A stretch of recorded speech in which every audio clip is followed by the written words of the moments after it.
सत्संग केंद्र बारसुई का मरम्मती कहे या जो कहे, हमारे बैजनाथ दा बोले कि जो सबसे लिए हैं सबको दिखाना भी जरूरी है। बोले अच्छी बात है।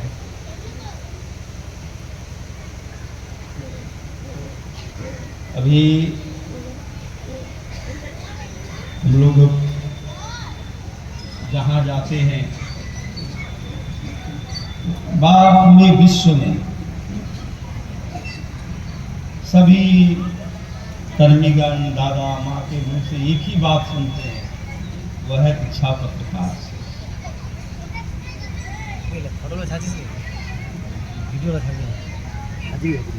दीक्षा पत्रकार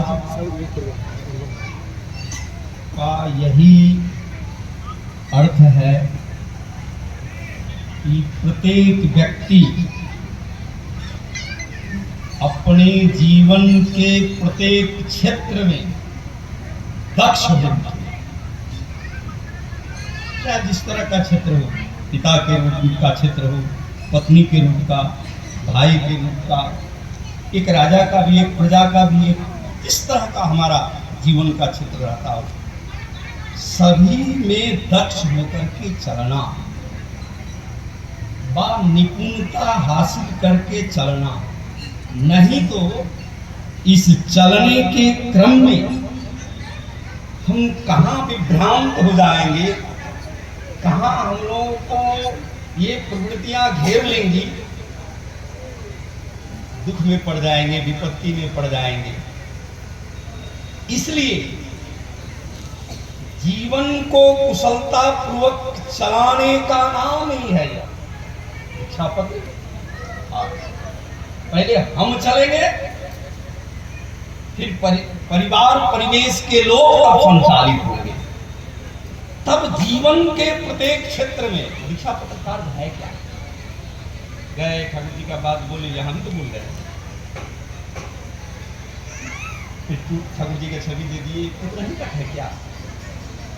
दीक्षा पत्र का मूल है कि दक्षता कैसे आएगी, ये जीवन को कुशलता पूर्वक चलाएं कैसे।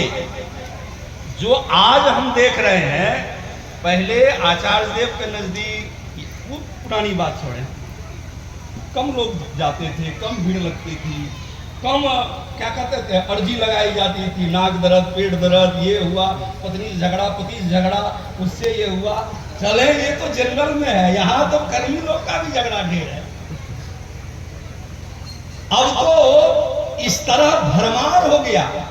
अब वो यदि ठाकुर जी आकर के इस दिन को यदि और 50-60 घंटा बढ़ा दे और उतना देर भी वो बैठे, तो समस्या का समाधान नहीं दे पाएंगे। कितनी भीड़ बढ़ती है, क्यों? आचार्य देव यही पकड़े, क्यों? इसलिए कि हम ठाकुर जी को धरे, दीक्षा लिए, सतनाम पाए, सत्संग कर रहे हैं, करा रहे हैं, भाषण दे रहे हैं, सुन रहे हैं, सुना रहे हैं, फिर भी काम है, फिर भी हम प्रवृत्ति से गिरे हैं, फिर भी हम दुख कष्ट में हैं।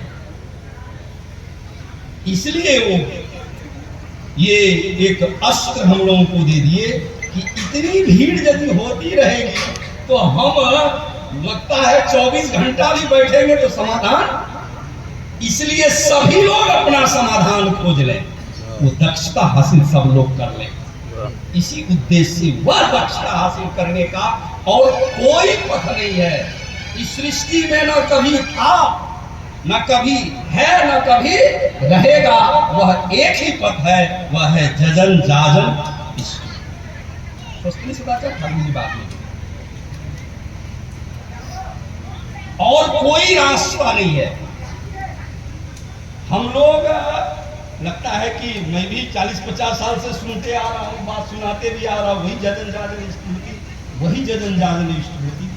ठाकुर जी का लिटरेचर आचार्य देव अपने जीवन में उतारे हैं, हम लोग को बता रहे हैं, और उस माध्यम से आज जो जजन समझ रहे हैं, आज जो जाजन समझ रहे हैं, वो तो 50 साल पहले इसको हम लोग नहीं समझते थे। जजन का सीधा अर्थ जानते थे। थोड़ा सा बैठ जाओ, आँख कान बंद कर लो, ये जैसे अभी विप्लव बोला, वो पिट्यूटरी ग्लैंड जगा दो, बाप पिनियल ग्लैंड जगा दो, एक्टिवेट कर दो। ठाकुर जी तो बोले हैं pineal gland is the centre of the intelligence. Thakur पूछे थे, ठाकुर से पूछा गया था इसका क्या, आज तक मेडिकल साइंस इस पर नहीं आया, आज तक नहीं आया है कि इसका काम क्या है। चले ये भी हम लगा लें, क्या होगा? ज्ञानियों की कमी है भी क्या? जिधर जाएंगे उधर ही ज्ञान देगा आपको, कमी नहीं है। यदि ज्ञान का स्रोत देखें तो आदिकाल से सनातन में पड़ा है, ज्ञान सभी मत पथ पर है, हमारे चरित्र में नहीं है, हमारा जीवन से उसका कोई संबंध नहीं है। इसलिए जजन का केवल और केवल अर्थ है कि इस जीवन को ऊर्ध्वमुखी लेके चलना, और इसके लिए ठाकुर जी का लिटरेचर बहुत भार है। कई जन्म लग जाएगा लेकिन अंत नहीं होगा। तो कबीर साहब का सुनते थे, साफ समुद्र मसी करो, लेखन सब बन रहा है, सकल धरा कागज करो, गुरु गुण लिखा, ठाकुर का संभव नहीं है। फिर भी हम लोग उनकी दया से हम लोग दुस्साहस करते हैं जानने का। जजन का अर्थ एक लाइन में ठाकुर जी बोले हैं अंग्रेजी में, to exalt oneself with pious worship is जजन। अपने आप को पवित्र उपासना के माध्यम से ऊपर उठा करके चलना ही जजन है। पवित्र शब्द जोड़े हैं, उठने का तो चलो भाई पैसे लेके केवल होगा तो जैसे तैसे कमा के नहीं, ठाकुर जी जोड़ दिए वित्तीय वर्षी, उठाना, अपने को ले जाना, ये कैसे होगा? फिर ठाकुर जी जजन की परिभाषा दी है, कैसे होगा ये? अब इस जीवन को दक्षता की ओर ले जाना, उठाना, बढ़ाना, निपुणता, कुशलता, अंग्रेजी में कहे टू इफिशियंसी के, माने एवरीथिंग, सभी क्षेत्र में हम कुशल रहे, जिसको आज कहते हैं मल्टी टैलेंटेड। एक शब्द है, क्या कहते हैं उसको? Multi talented. ये जजन के माध्यम से होगा। कैसे? ये मल्टी टैलेंटेड बात, दक्षता कैसे होगा?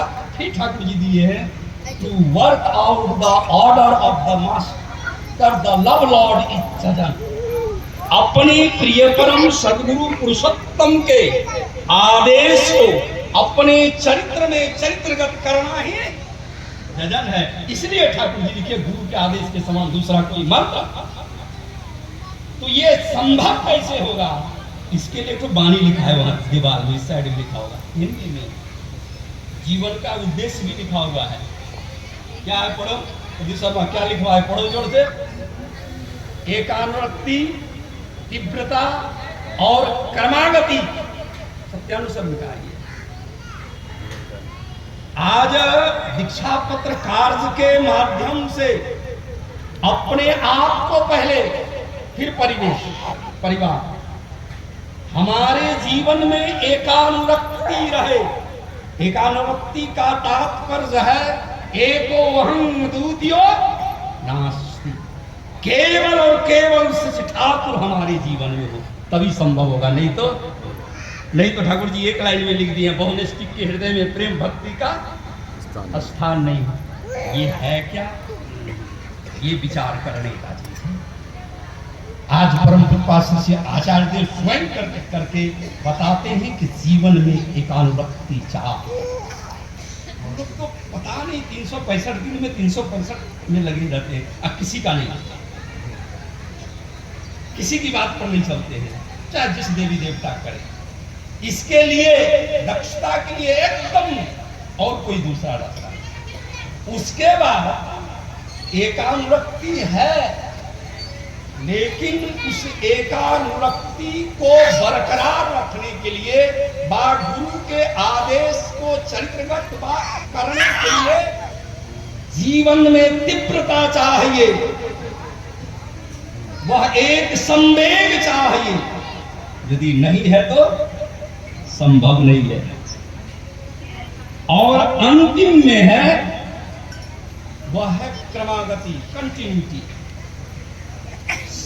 उसी को कहते हैं सतत युक्तानां भजतां मम प्रतिपूरकम ददामि बुद्धि योगम। यही है दक्षता, ददामि बुद्धि। उसको दक्षता से, निपुणता से मैं जोड़ देता हूं। भगवान श्री कृष्ण ने सतत युक्तानां, सतत उनके कार्य में लगे रहे, गैप नहीं। जैसे गैप होगा ठीक उसी तरह स्थिति हमारी होगी कि रोटी को तवे में रख दीजिए और उसका हीट को, उसके उष्मा को, उसके जलावन को, वो गैस को बंद कीजिए, रोटी हटाइए, फिर डालिए, फिर हटाइए, रोटी कभी नहीं बनेगी। बनेगी क्या? इसलिए कंटिन्यूटी चाहिए। हम जितना भर कर सके जीवन में नित्य लगे रहें इष्ट स्वार्थ, तभी हो सकता है। उसके बाद मैं खोजते खोजते सोचा ठाकुर जी इस बार शब्द का जाल फेंके हैं, असत का धर्मगत मीनिंग बताएंगे। बोले ये जजन क्या है, जाजन क्या है? ये जजन शब्द कहाँ से आया है? वेद में भी है। जजन शब्द यज धातु से, जिसका अर्थ है अपने जीवन में प्लानिंग करना। इस अलग अर्थ शब्द है, ठाकुर जी वही ला है। कई माने शब्दकोश में कई अर्थ है। यज धातु का यजल भी अर्थ है, लेकिन एक शब्द अंग्रेजी में लिखा है प्लान। जीवन को हम ऊर्ध्वमुखी चलन के लिए कोई तो प्लान होना, करना होगा। वही प्लान ही जगन है। हम कैसे ले जाएंगे? जीवन के कई क्षेत्र हैं। हमारा फिजिकल है, क्योंकि फिर हमारा मेंटल है, फिर स्पिरिचुअल है। 3 लेयर है, 3 स्टेज है जीवन का। तीनों में हमारा प्लानिंग, तीनों हमारा विस्तार मुखी चलन हो। और ठाकुर जी लिखे भी यही है, विस्तार ही है और किसी का नाम नहीं है विस्तार। रुकना ही मृत्यु है। जब विस्तार ही जीवन है तो पहले हमारा फिजिकल विस्तार हो। फिजिकल विस्तार में ये सभी जगत आते हैं जिसमें हम लोग पहले दिखते हैं नो मनी नो फंक्शन। अभी लगा है इतना तब हुआ है।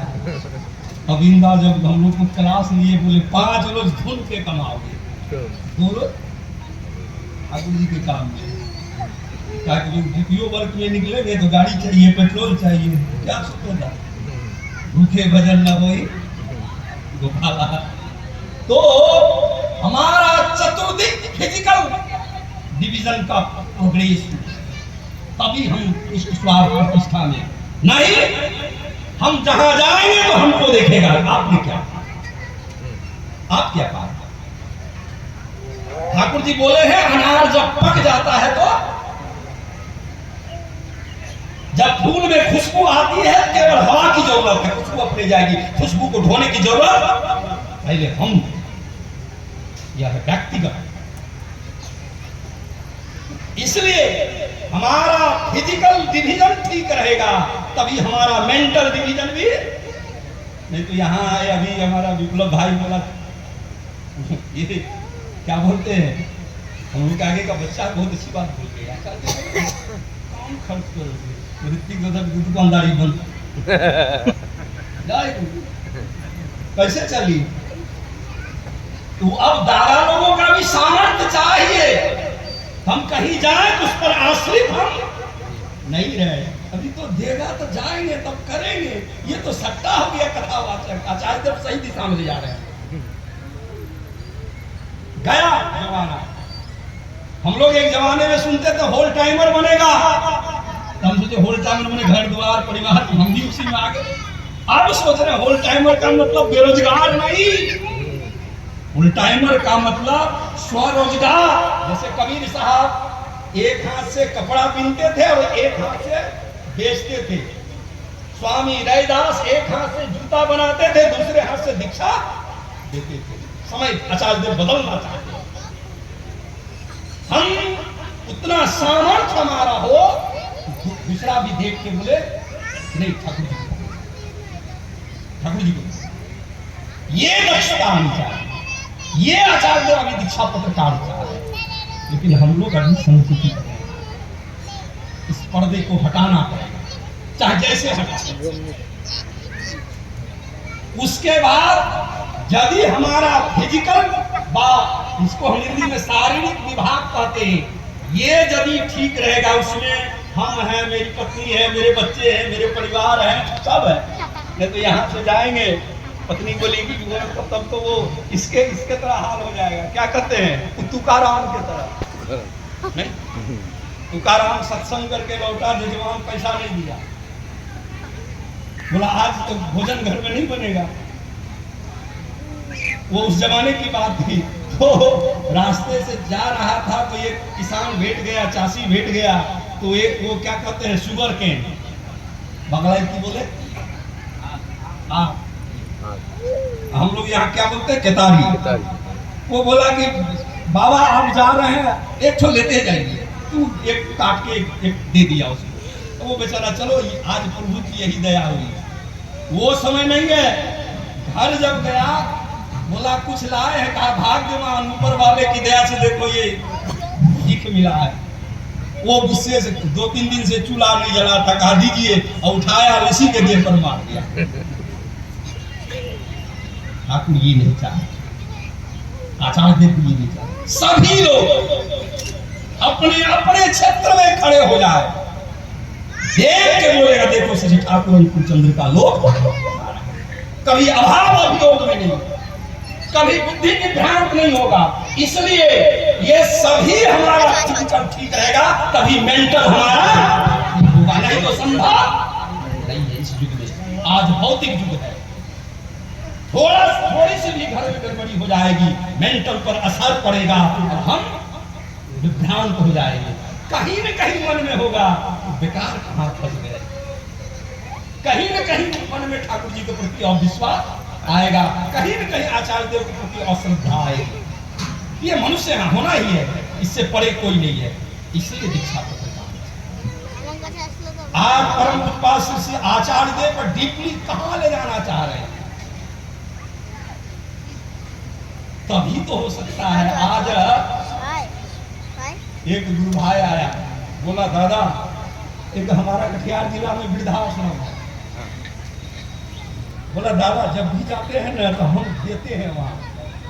हमको लगा ये तो गड़बड़ बात है। बोला आप बोल रहे हैं देना, दान देना ठीक है। बोले तुम्हारे हिसाब से ठीक है, मेरे हिसाब से गलत है।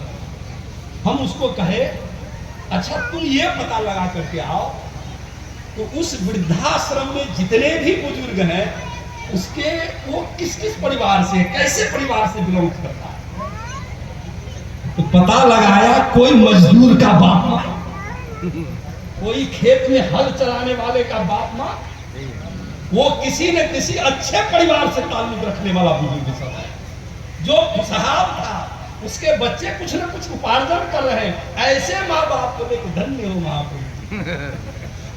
अरे वहां भी शिक्षा पत्र कार्य है, वहां जाकर के आज वो बोलते हैं कौन क्या बोलते हैं, मोदी का एक जो चला है कौन इंडिया, मेक इन इंडिया। इसका आप जाने, वो सत्संगी ही बता सकता है ठाकुर का। मेक इन इंडिया अर्थात कुछ सामान कुछ औजार केवल नहीं, मेक इन इंडिया मैंने अपने आप को मेकिंग करना, एक सामर्थ्य के रूप में खड़ा करना जिस क्षेत्र में है, तब होगा मेक इन इंडिया।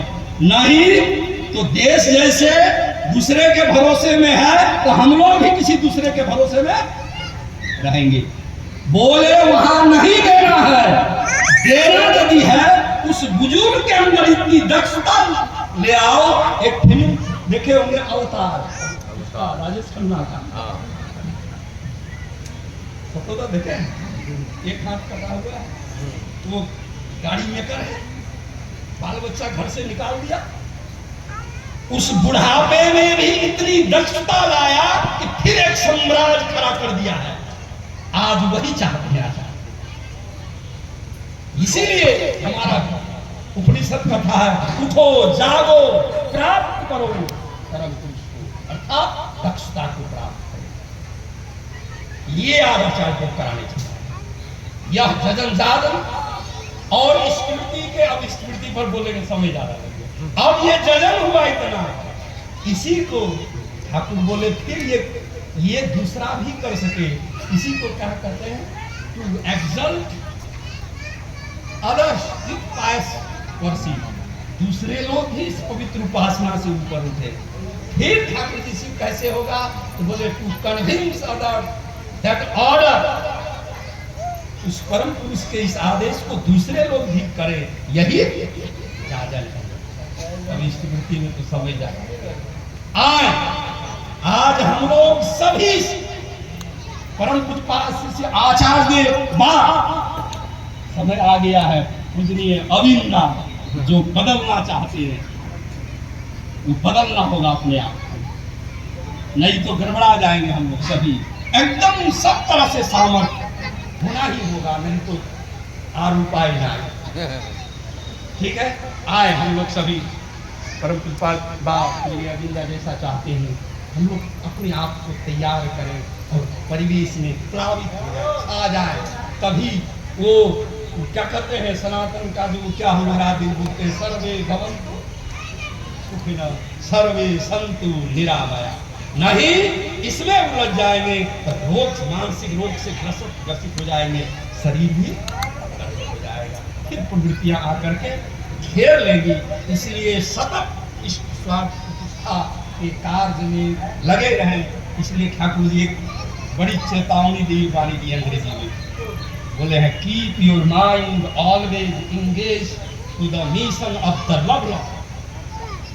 तुम अपने मस्तिष्क को अपने प्रिय परम सद्गुरु के मिशन में लगा करके रखो। जो मिशन है उसमें उससे बात नहीं, तो छिटक जाएंगे तो कहीं कुछ नहीं है। उनके मिशन में लगा के रखेंगे तब बोध जागृत होगा हमारा। यही है ददामि बुद्धि योगम, बोध ऐसा डेवलप हो जाएगा, तब हमारी प्रवृत्तियां सामंजस्य होगी। और सामंजस्य होगी कहां पर, इनके कार्य में, इन पर आरोपित करेंगे। ठाकुर ने फिर वाणी दिया है, adjust your ego with your holy existence to your love, think to adjust what is good and what is bad. ये बड़ी बात है, ये दक्षता का ठाकुर जी साफ देखे गया, चाहते खोज लिए, इसलिए निकाल के हम लोग को दे रहे हैं। क्या ठाकुर कह रहे हैं कि तुम अपने सारी प्रवृत्तियों को अपने शिष्य ठाकुर में लगाओ, उस पर आरोपित कर दो। वो जो सत्तोदा गाते होंगे, जहाँ छे भालो मंदो तार पाए, भजन है ऐसा कान कीर्तन, जहाँ छे भालो मंदो तार पाए डालो रे, जो है सब लेकर के हैं।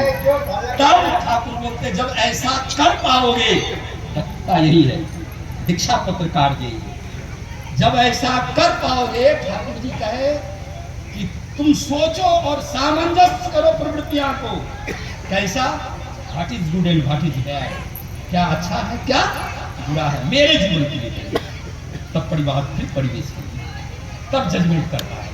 इसलिए आज हम लोग सभी इस जो महाअभियान चला है व्यक्तिगत साधना के माध्यम से, वो जो वहां है वो जीवन का सौंदर्य और क्या है लिखा हुआ, वास्तविकता है, वही वास्तविकता है। एकाग्रता, तीव्रता और क्रमागति, यही जीवन का सौंदर्य है और वास्तविकता है। आए जीवन को हम उस पथ पर लेके चले बेटी। आप लोग सभी लगे इसमें, सब लोग अपने अपने घर संसार को सुंदर बना करके उसको बात नहीं कीजिएगा, नहीं तो संसार से भागे फिरते हो, भगवान को कहाँ तुम इस जग को नहीं अपना सके तो इस जग को नहीं पाओगे। हम सत्यम शिवम सुंदरम की संतान है, हम उसी पथ पर चले। जय हो सबको।